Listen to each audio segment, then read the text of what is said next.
Chapter 572. Upholding Justice and Not Bending Over for Power. For the first time, Yang Guo actually had a trace of admiration for this short, balding man. Perhaps his words were shocking, or perhaps he didn't care about the consequences and only wanted to express his feelings, or perhaps he was really stupid and naive. But at this time, his back seemed to have become tall and lovable. However, Poplar Fruit couldn't let him continue speaking. Most of the time, telling the truth wasn't the best choice. Meng Ping's righteous lecture had pushed the matter to an irreversible abyss. The other party came to make peace, but you still scolded him? Seeing Poplar Fruit pull Meng Ping back, Liu Guoliang secretly wiped his sweat and said in his heart, "Thank the heavens, there's finally someone who is reasonable." However, just as this side was appeased, the other side was dissatisfied. That BMW hooligan called young Master Liang wasn't a kind person. He saw that Liu Guoliang was biased towards the other party and the anger in his heart rose. "Uncle Liang, whose side are you on? Why are you helping an outsider?" Young Master Liang complained in the official Miao language of the county. He didn't dare to speak to Liu Guoliang as unscrupulously as he did to Meng Ping. In his eyes, Meng Ping was just a small civil servant that he could casually step on, while Liu Guoliang was his father's left and right arm. Even if he was his father's son, if Liu Guoliang complained to his father would definitely deal with him first. At this time, Liu Guoliang had a big headache. He thought to himself, "Ari, what kind of weirdo am I encountering?" Liang Shengdao was the most shrewd person Liu Guoliang had ever met. It was not an exaggeration to say that he was a cunning old fox. The previous county magistrates had disagreements with Liang Shengdao, and they were all later stripped of their positions and sent away with their tails between their legs. However, his son wasn't like him at all. He was impatient, liked to cause trouble, and didn't know how to observe people's expressions. Liu Guoliang had given him several looks, but he didn't pay attention to it at all. The country was ruined by you, the children of officials. Officials protect each other and bully the common people. Meng Ping was being held back by Poplar Fruit. When he heard young Master Liang's words, he immediately broke free from Poplar Fruit as if he had been injected with chicken blood. He rushed up and pointed at young Master Liang's nose as he angrily cursed. Fortunately, Poplar Fruit reacted quickly and rushed forward to cover Meng Ping's mouth. It was undeniable that what Meng Ping said was the truth. However, it was absolutely irrational to recklessly engage in a war of words with others when one's strength was not strong enough to face them head-on. Now was not the time to sing a sad song of indignation and sacrifice my blood in the name of the Yellow Emperor. After being framed and sent to prison, Poplar Fruit had learned a lot. In this small county, he didn't have any connections like he did in Yangcheng. If he was sent to prison because of his connections, then he would be a fish on the chopping block. Although Poplar Fruit was gnashing his teeth in anger, in order to protect Meng Ping and the children behind him, he had to endure it. After today, he would slowly settle the score. Liu Guoliang also thought the same. He saw that young Master Liang's eyes were spitting fire after being pointed at and scolded. He knew that things weren't good. He quickly moved his body and hugged young Master Liang, who was about to throw a punch. When the boss moved, the policemen from the Public Security Bureau also cleverly rushed up. A few of them pulled and hugged young Master Liang's lackeys who were about to rush over to fight. Calm down. Calm down." Because of inertia, young Master Liang's fist landed on Liu Guoliang's shoulder blade.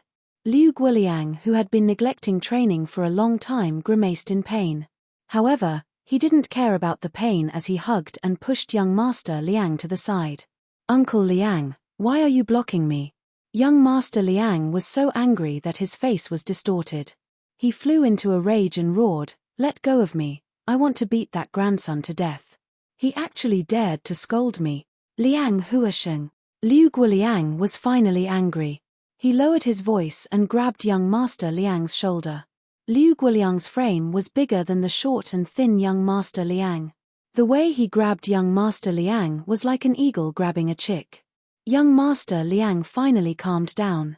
His eyes flashed with a trace of fear and then it turned into a look of dissatisfaction. Young Master Liang. Because Liu Guoliang was angry, he was panting heavily. However, he changed back to how he addressed young Master Liang, Can you listen to me? Uncle Liang, please speak. Young Master Liang didn't dare to anger someone that even his father thought highly of. He suppressed the unhappiness in his heart and gritted his teeth as he said angrily, "Do you know who the other party is?" Liu Guoliang turned around and hinted with his eyes. "Who is he? Isn't he just a small deputy director of the Education Bureau? My dad can kick him out of office anytime." Young Master Liang said with disdain. "That's what you saw." Liu Guoliang sighed. He pulled young Master Liang's ear and whispered into his ear. "Do you know why I don't want you to have a conflict with Meng Ping?" After Liu Guoliang explained Meng Ping's background, he patted young Master Liang's shoulder and smiled. "It's not that we are afraid of Meng Ping. After his father died, he was nothing. However, we still have to consider the face of the person behind him. It's not like we have a deep grudge against him. We don't have to fight to the death with him."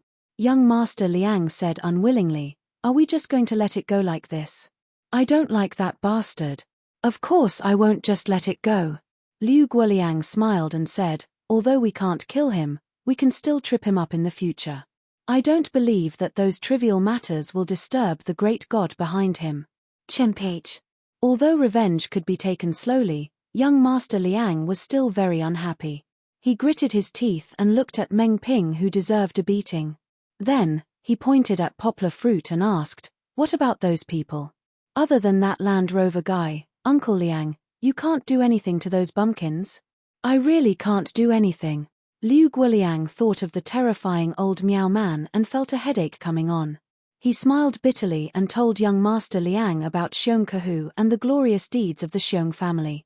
He even told young Master Liang about Xiong Kahu's lawless intrusion into the county government. What he meant was that if young Master Liang dared to touch the county government, he might be caught and sent to the Meow village to be tortured. Fuck. Why am I so unlucky today? Young Master Liang was so angry that he kicked the flower bed next to him and said, "Anyway, you mean that I deserve to be beaten up?" Young Master Liang, revenge is a dish best served cold. Liu Guoliang pulled young Master Liang and persuaded him, "Let's endure it today and not have a direct confrontation. After I investigate their background, I will find a way to vent your anger for you. I won't let any of them go." "Really?" Young Master Liang's eyes lit up. He couldn't help but look at the Meow woman, who was dressed simply but had a graceful figure. He also looked at Poplar Fruit's giant beast that looked very exciting. He drooled and said, "Uncle Liang, you have to help me get that little bitch in that car." Okay. Liu Guoliang wiped the cold sweat off his forehead and nodded in a perfunctory manner. He smiled bitterly in his heart. I haven't even said what I can do to them, but he's already thinking about other people's things. Chapter 573. Things went unexpectedly well. Poplar Fruit thought that no one would be able to leave today. Unexpectedly, after Liu Guoliang came out to deal with them, the BMW gangster also asked his men to drive away angrily. Xiong Jisha, who was handcuffed to the chair, was also released. In the end, things didn't get out of hand. In the evening, Poplar Fruit and the others couldn't go back to the mountain because it was already dark. They had to stay at Meng Ping's place for the night. In the car on the way to dinner, Poplar Fruit felt a little strange. Was this matter really solved so smoothly? However, Poplar Fruit didn't feel at ease. He felt that things were far from over. No matter what Poplar Fruit thought, the simple-minded children couldn't hold back their excitement and discussed loudly in the car. "He is a big bad guy. Big bad guys are all big bad wolves." This childish voice naturally belonged to Kiki. She tried her best to turn her head and participate in the children's discussion. "When I grow up, I want to be like Grandpa and beat the big bad guy to death." What made people speechless was that the child who said that was actually the little girl from the Hong village who was less than 10 years old and was in Xiong Xiaolin's arms. She held her head high and looked so heroic that the little boy from the Hong village who was even younger looked up at her with admiration. "Kiki also wants to beat the bad guy." Kiki waved her small fist and shouted without showing any weakness. "Do you know what kind of person is a bad guy? You still say you want to beat the bad guy?" Poplar Fruit laughed and teased her while driving. "Kiki knows." Kiki turned her head and looked at her father with her big innocent eyes. she said seriously. Kiki saw it. That bad guy beat Uncle Fierce Barber. Who is Uncle Xiong Barber? The little boy from the Hong village behind them asked with a confused look. It's Uncle Fierce Barber, Kiki loudly corrected him. In her impression, the one-track-minded Meng Ping was very fierce. When he argued with her father, his eyes looked like he wanted to eat people. Poplar Fruit was convulsing with laughter. Fortunately, Meng Ping drove his car over, so he didn't hear it. However, Poplar Fruit still stretched his right hand out to pinch Kiki's nose and smiled. Young Luochi, you're not allowed to give others nicknames. No. My daughter, the most powerful and domineering Miao village girl in the backseat, suddenly became very serious. She sat in Sister Xiong Xiaolin's arms and poked her head out from the armrest. She asked in confusion, did that bad guy bully Sister Xiaolin? No. Kiki didn't see it from the front, so she waved her hand and explained seriously, Sister Xiaolin is standing behind Papa. The bad guy pushed Uncle Fierce Barber. Hey, Kiki, Poplar Fruit warned, but he couldn't help but laugh. Yes, the bad guy bullied Sister Xiaolin, my daughter said stubbornly. Yes, I also saw him bully Sister Xiaolin. The little boy from Miao village was pushed into Xiong Jisha's arms by my daughter, but he still said weakly. This was strange. Kiki shook her head and looked in front of her in confusion. She thought for a long time, but she didn't see the bad guy touch Sister Xiaolin. Okay, stop quarreling. We're here, get ready to get off. Yang Guo saw that Meng Ping's car, who was leading the way, had its turn signal on. Then, he turned into a nearby restaurant and followed. Brother Yang, I'm sorry. After getting off the car, Xiong Jisha finally found some time. He walked to Poplar Fruit, who was unfastening Kiki's seatbelt, and said embarrassedly, why are you apologizing to me? Poplar Fruit looked back at him strangely and asked. It's all my fault, I hit him impulsively. Xiong Jisha's face was full of guilt, and he said in a low voice, I've brought trouble to everyone. Jisha. Poplar Fruit picked up Kiki, put one hand on the car door, looked at Xiong Jisha's eyes seriously, and said, it's not your turn to apologize. You've done the right thing in this matter, but, if I didn't hit him, we wouldn't have been taken to the Public Security Bureau. Xiong Jisha was still upset, and he said with his head lowered. It's not your fault. Poplar Fruit laughed, bang. He closed the car door and said loudly, not to mention you, if I was there, I would have made the same choice as you. Hit him first. At this point, Yang Guo was prepared to explode with a string of curses, fuck, let's talk after we fight. However, he swallowed the two words that were about to come out of his mouth, because he remembered that Kiki was still in his arms. Papa, hit the bad guy. Kiki waved her little fist and said cheerfully. Poplar Fruit was right. If he was there, he would have beaten that pervert. Tolerance meant that he didn't want to haggle over every detail, but it didn't mean that he had to swallow his anger when the other party bullied him. After this afternoon's farce, the distance between Poplar Fruit and Meng Ping was much closer. Even Kiki began to feel that Uncle Fierce, in fact, at Meng Ping's age, Kiki could even call him Grandpa, was a little bit affectionate. However, affectionate didn't mean eager. Tonight's dinner atmosphere was very strange. Meng Ping was still brooding over that matter. With his character, he wouldn't be able to eat if he didn't say a few words. Therefore, this dinner almost became Meng Ping's personal talk show. He had been chattering non-stop to spread his upright outlook on the world and life to everyone. Xiong Jisha was relatively silent. He had been eating with his head down, while the other children were sitting on the other side. They were not interested in these topics at all. They were all chattering about their own little world. Therefore, the difficult task of accompanying Meng Ping fell on Yang Guo's shoulders. He didn't know whether to laugh or cry as he smiled stiffly. His head was also a little dizzy after being bombarded by Meng Ping. He felt as if he had just escaped from heaven for less than 2 hours and then fell back into hell. After dinner, Poplar Fruit and Meng Ping fought to pay the bill. In terms of money, Meng Ping definitely couldn't compare to Poplar Fruit. Moreover, Poplar Fruit had a legitimate reason to pay for this meal. Uncle Meng, I'll have to trouble you to come out and help today. This meal should be my treat. However, Meng Ping held on to the bill, as if he wouldn't give up. He pushed Poplar Fruit away and said angrily, "Get out of my way. What treat? If you have money, keep it for the children to go to school." Naturally, he wasn't referring to Kiki when he said to go to school. However, Poplar Fruit didn't know whether to laugh or cry when he saw Meng Ping's angry look. He really didn't understand why he was so serious about paying the bill. In the end, Poplar Fruit let go. Chapter 574. After returning to the mountain the next day, Xiong Kehu heard about the incident from Xiong Jisha. Later, he called Poplar Fruit over to ask about the situation. Then, there was nothing else. Not only did Xiong Kehu not make any comments, but he also did not punish Xiong Jisha. It was as if the incident had not happened at all.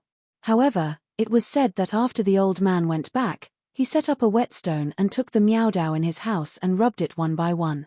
It was like the steps of the devil. Cough, it seemed that something had intruded. The two children from the Hong village who came back from the county became popular all of a sudden. Their mothers had been waiting for their children to come back. However, before they could give them a hug in surprise, the two children were surrounded by a mighty army of children. Under the envious gaze of a group of peers, the two children held their heads high proudly and excitedly talked about what they had seen and heard in the city. Although their narration was not structured, it was this kind of story that kept jumping around that attracted the attention of the other children.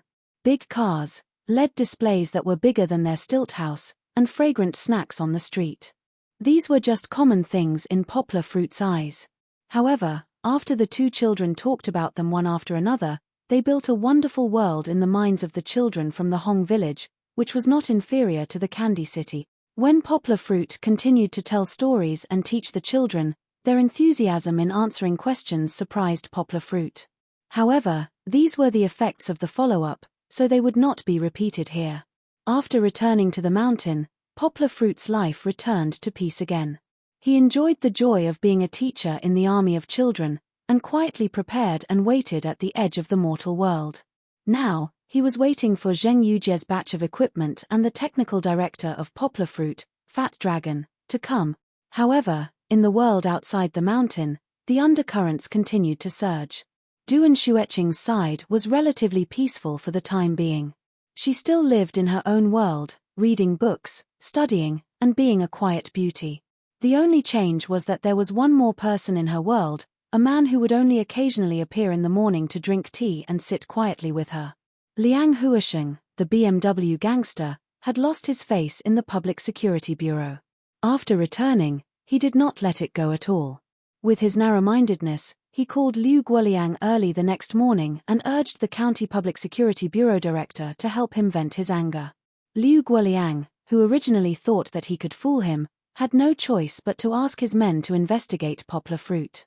The Miao people in the Xiong village were like a barrel of gunpowder. If they were provoked, they would explode at any time. When that time came, that old bastard would come with a knife. No matter who suffered first, Liu Guoliang as the director of the Public Security Army would not be able to bear the consequences. Meng Ping's background was too complicated. Furthermore, this fellow was an unreasonable person who could not be reasoned with. Unless they fought to the death with him, there was no way they could deal with him. However, Liu Guoliang wasn't that stupid to gamble his future with a nobody for a small matter. So, it seemed that Poplar Fruit was the only possible breakthrough. Although Poplar Fruit's Land Rover was intimidating, Liu Guoliang saw the Poplar Fruit's license plate. It was a car from Guangdong province. There were too many rich people in Guangdong province, unlike the poor Litong County. Ordinary people there could still afford to buy luxury cars. So, Liu Guoliang planned to ask someone to check Poplar Fruit's license plate. If he was not too fierce, he could still be bullied in Litong County, but he did not know that if he did not check, trouble would come. Liu Guoliang handed the license plate number to his secretary, that's right, not the secretary's secretary. A policewoman from the logistics department was going to check it out. Liu Guoliang felt that it was better to let his own people handle this kind of thing. Moreover, he could also take this opportunity to pat her perky and round butt. Looking at his sweetheart rolling her eyes at him and leaving, Liu Guoliang felt his heart itch. He muttered to himself, "Motherfucker, I haven't played for a few days and she's already so slutty. I have to get a room tonight. Liu Guoliang thought that his sweetheart could handle this kind of small matter well, but he underestimated the IQ of his sweetheart. Through the Public Security Bureau's internal network, it was easy to find the information about Poplar Fruit's license plate. At the same time, the case of Poplar Fruit's capture of the child trafficking gang also popped up. Of course, considering the reputation of the Guangdong province's police, as well as He Wenjue's intention to cover it up, Poplar Fruit was only a minor victim in the case file. He appeared twice more than the others. If Liu Guoliang saw this case, he would wonder if there was any inside story behind it. Unfortunately, the person who was investigating this was his sweetheart. Her focus was not on Poplar Fruit at all. Seeing this case, a woman's desire to gossip took over. In order to have more things to talk about when chatting with her friends, she picked up the phone and called the Guangdong Province Police. Using the excuse of an investigation to inquire about some personal matters was also a common thing in the public security system. Little Mi had done this many times before. But today, she used the name of Poplar Fruit, and the Guangdong Province Police on the other side of the phone happened to be the police who handled the case file. When the Guangdong Province Police heard that his sweetheart was investigating Poplar Fruit, he immediately paid attention. He remembered that when the director came over to ask about the case, he specifically mentioned Poplar Fruit's name and asked them to handle it in a low-key manner. Although he didn't know the relationship between Poplar Fruit and the director, he could see that there was a connection between the two. Therefore, the Guangdong Province Police chatted with the soft-voiced policewoman on the other side of the phone about the interesting parts of the case. At the same time, he was also quietly trying to get information from her. She was really a big-boobed, brainless woman. When his sweetheart was talking about it, she suddenly told him about the conflict between Poplar Fruit and the county magistrate's son yesterday. Later, the Guangdong Province Police naturally didn't dare to neglect, and quickly reported to the leader. However, after reporting to the leader, the director finally got the news, and then he had to contact He Wenjue, who often turned off his phone. It took a lot of time in between. Therefore, this was something that happened later. Let's stop here. In the end, his sweetheart didn't remember Poplar Fruit until it was almost time to get off work. She hurriedly reported to Liu Guoliang, Ari, a farmer. After he studied, he transferred his household registration to the city. At first glance, you can tell that he is not related. However, Liu Guoliang didn't know that this was just Poplar Fruit's background on the surface. Now, Poplar Fruit was no longer an ignorant person. Because of his lover's stupidity, Liu Guoliang, who had always been cautious, was destined to fall into Poplar Fruit's trap. Chapter 575. In the remote Hong village, it was difficult to find any traces of modern technology other than the computer and mobile phone at hand. Poplar Fruit had been living there for a few days. If it was not for his interest in learning the double-handed Miaodao and his determination to do something good, he would have left Poplar Fruit a long time ago. Poplar Fruit was not the only one. Even Goldie was a little listless when it came to the mountain. In the beginning, it went out to play with Shishi and ended up being bullied by the big dogs in the Hong Stockade village. Although this guy looked bigger than an ordinary Chinese rural dog, its actual age was obvious. Its strength was completely overshadowed by a few ugly big dogs. After a few pieces of its fur were bitten off, it was unwilling to go out anymore. Even if it went out, it would stick close to Poplar Fruit. Kiki was the happiest. Every day when she came back, she would tell her father about her experience that day. She chattered like a happy lark. She felt that it was too fun here. There were so many children accompanying her. There were many children in Guangzhou too. However, the tall buildings that were like a forest of steel and concrete, the tightly shut security doors, and the people's hearts could not provide a chance and space for children to chase and play together happily. Poplar Fruit had thought of sending Kiki to a kindergarten that was similar to a toddler class. He did not want her to stay at home and not have any contact with the outside world. However, after coming to the Hong village that was like going back a few decades, Kiki had the best opportunity to learn how to communicate with people. The children in the Hong village were free range. Almost all of their fathers went to the city to work. Their mothers were busy with housework and some farm work. They did not have time to take care of them. Unlike Kiki, who was pampered by her father since she was young. It was common to see some 2- or 3-year-old children running around outside barefoot without wearing pants. It was also common to see some children falling on the ground and scraping their knees. However, they still did not cry or scream. They patted their clothes and got up on their own. These were things that the parents and children in the city could not do. After a few days of training, Kiki's courage had increased. In the past, Kiki was shy and didn't dare to open her mouth when facing strange children. Now, she could take the initiative to greet others.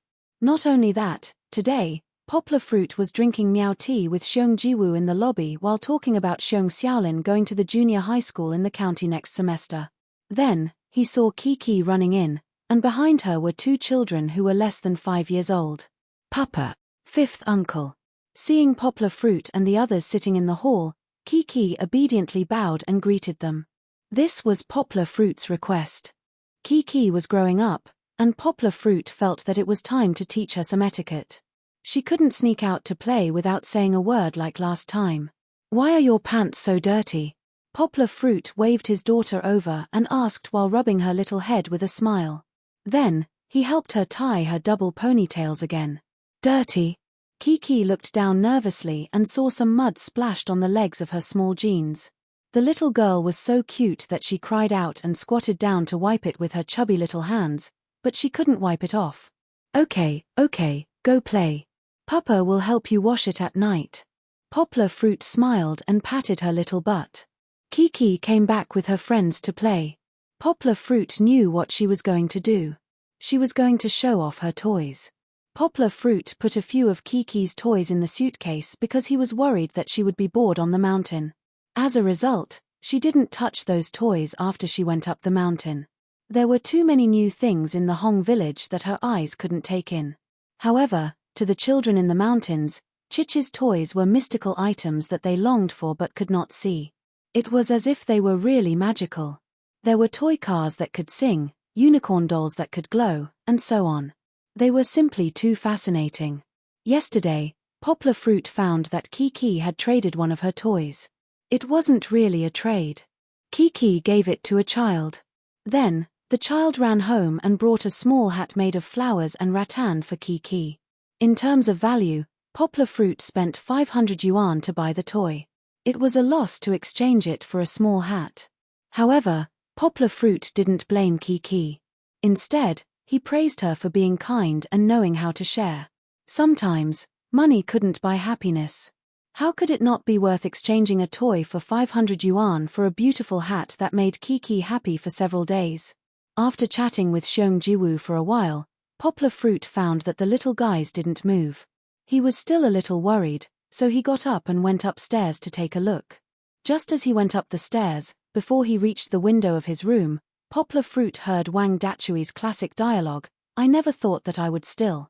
So he was watching a video on the computer. Poplar Fruit suddenly understood. He didn't say anything, but tiptoed to the door and peeked out.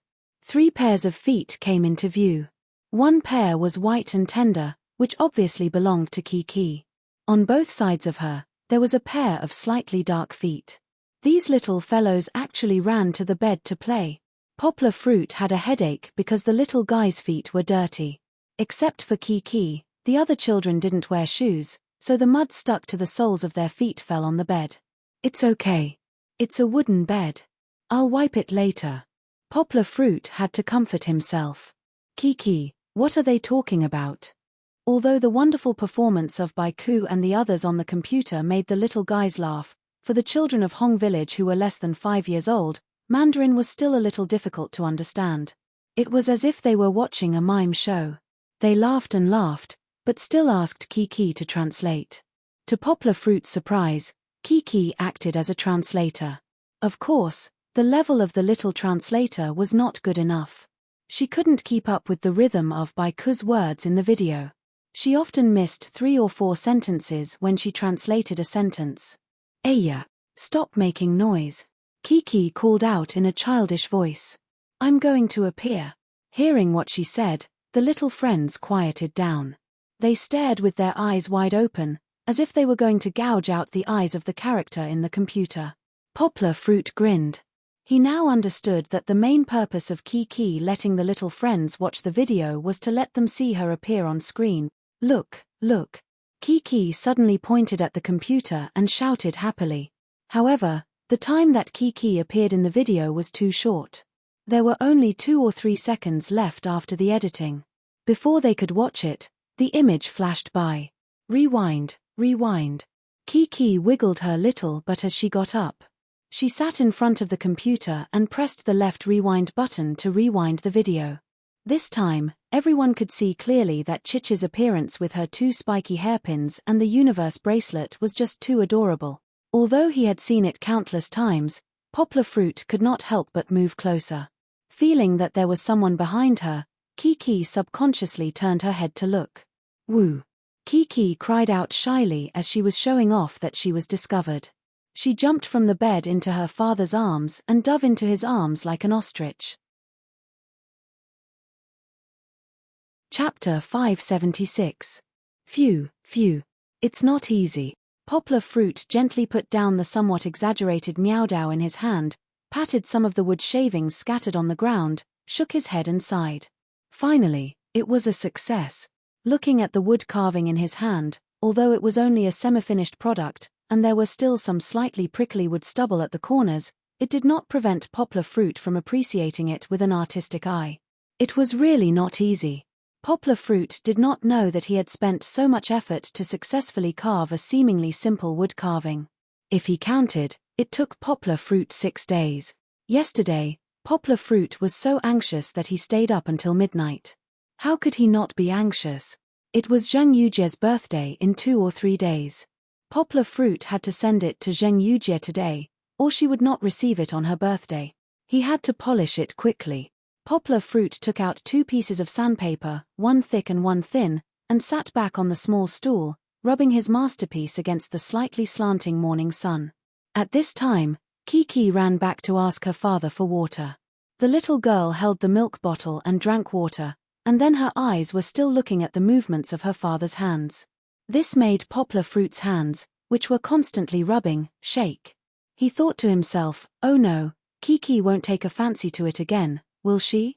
Kiki had asked for his first work and the next several works. Poplar Fruit also found that the little girl secretly hid under the bed. It seemed to be very hidden, and was reluctant to show it to other friends. This time, Poplar Fruit's work was several grades better than the previous ones, Poplar Fruit believed.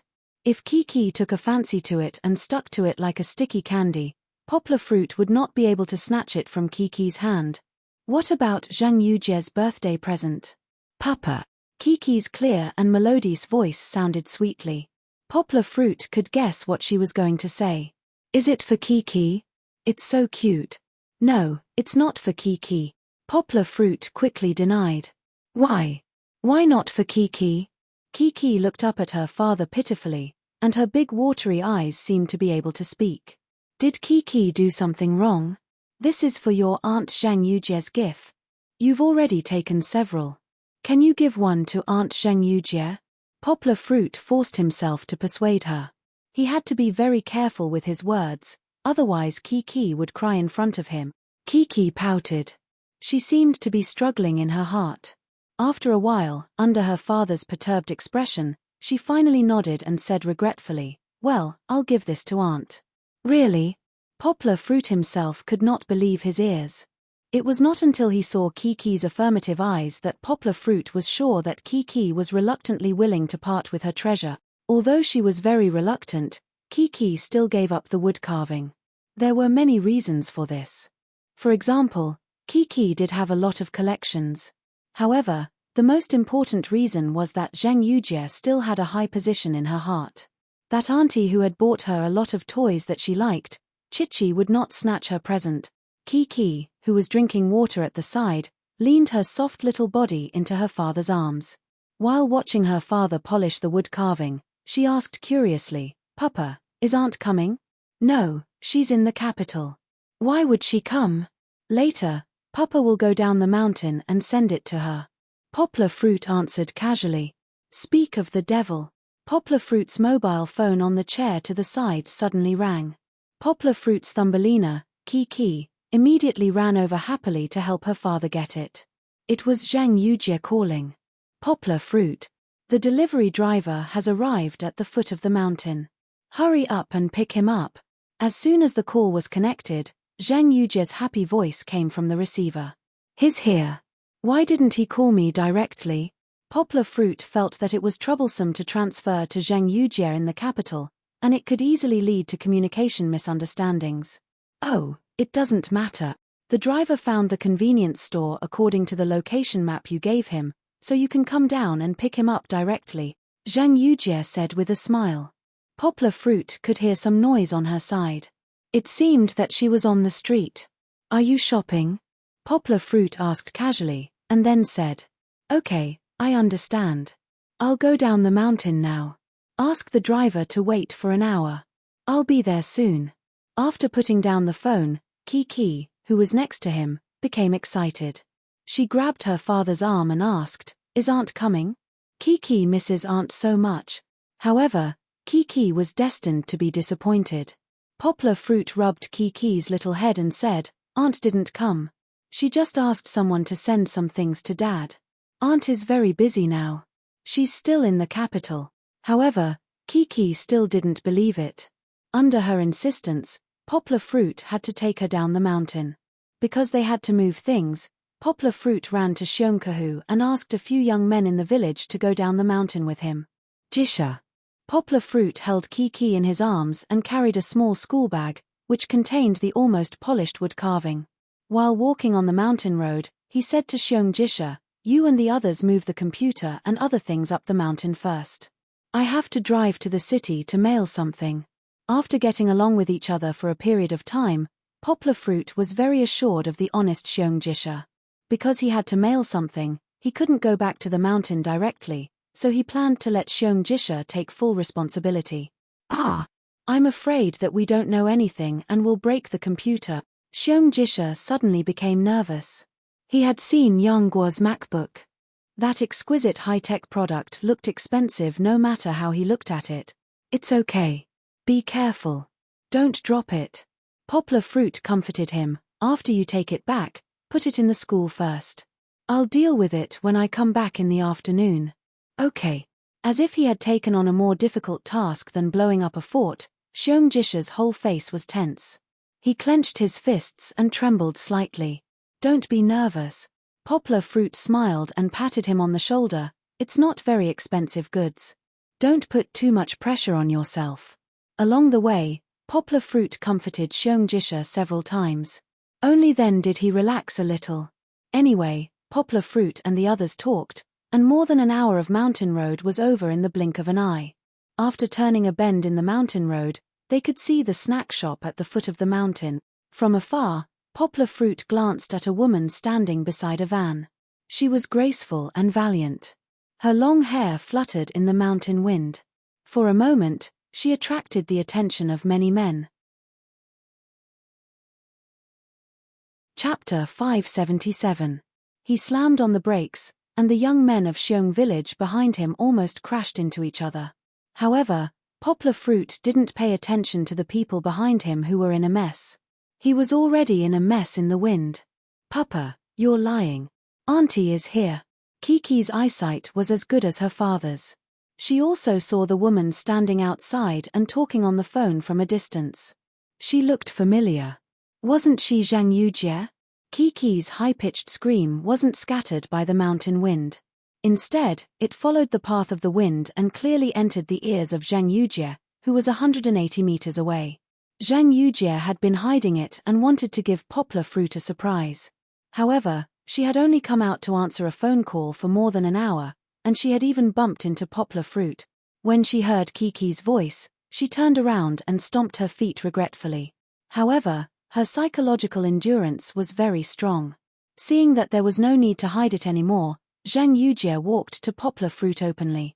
She walked to Poplar Fruit's side and reached out to pinch Poplar Fruit's waist. Hiss. Although Poplar Fruit had rough skin and thick flesh, he couldn't help but gasp when the soft flesh on his waist was attacked.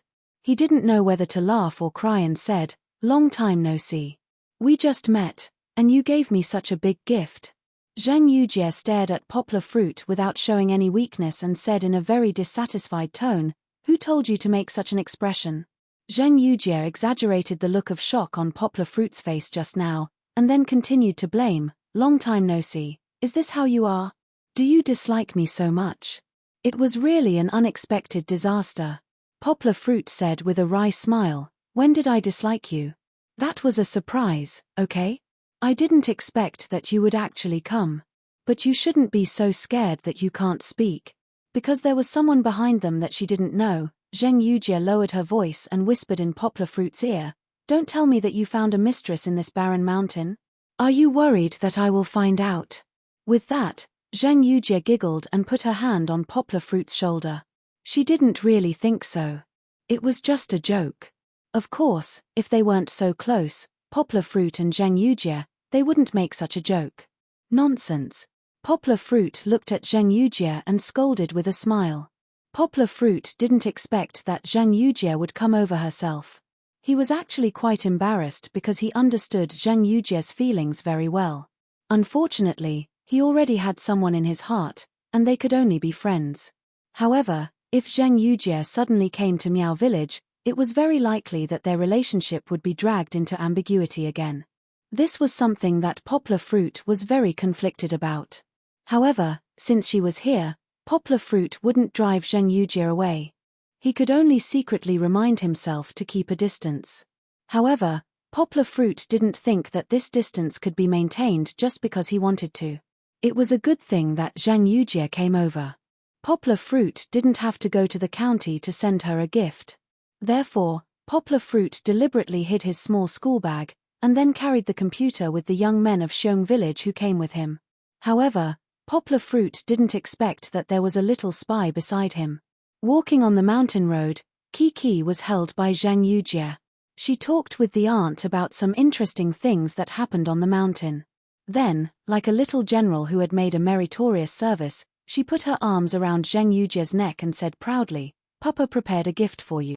Originally, it was Chichi, but Chichi gave it to Auntie R." Third voice. Kiki sold it. Because the mountain road was narrow, Poplar Fruit, who was walking behind them, trembled when he heard this. Sure enough, Zheng Yujie immediately turned around and looked at Poplar Fruit with her beautiful red phoenix eyes. "You have a gift." Zheng Yujie pretended to be cold, but she couldn't hide the joy in her heart. "Well, it's your birthday in a few days." Poplar Fruit saw that he couldn't hide it, so he simply said generously, "I prepared a gift for you. Dad made it himself." Kiki continued to reveal the big news. Zheng Yujie's mouth was almost raised to the sky, but she still deliberately pretended to be a queen and said domineeringly, "When we get there, I want to check the goods. I don't want those that don't look good." They continued to walk to the mountain village, and soon, they arrived at the suspension bridge. Although Xiong Jisha and the others were carrying several bundled boxes in their hands, crossing the bridge was like walking on flat ground. There was no problem at all. However, Zheng Yujie refused to leave here. Before she reached the edge of the suspension bridge, she saw the cliff in the distance and her legs turned to jelly. She hugged a hanging branch tightly and said weakly, "Poplar Fruit, I don't dare." He never thought that Zheng Yujie would have acrophobia, and such a big reaction. In this situation, Poplar Fruit naturally couldn't force her to cross the bridge, especially when Kiki had to take care of her. Leaving Zheng Yujie where she was, Poplar Fruit first sent the things and Kiki to the opposite mountain peak in 2 batches. For this, Poplar Fruit spent a while comforting Kiki. "You and Uncle Jisha wait here for Dad. Dad will meet you when he brings Auntie here." After returning to the original mountain peak, Poplar Fruit walked to Zheng Yujie's side and looked at her with a smile. Zheng Yujie saw that he was watching the fun, and her heart was indescribably angry. With Poplar Fruit's help, she stood up unsteadily and shouted, Are you gloating?" She reached out to pinch Poplar Fruit again, but her body was too weak to exert any strength. "Stop fooling around, let's go over." Poplar Fruit held back his laughter and helped Zheng Yujie slowly walk to the edge of the suspension bridge.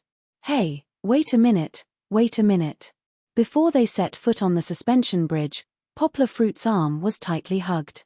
Zheng Yujie's whole body hung on Poplar Fruit's arm like a koala bear.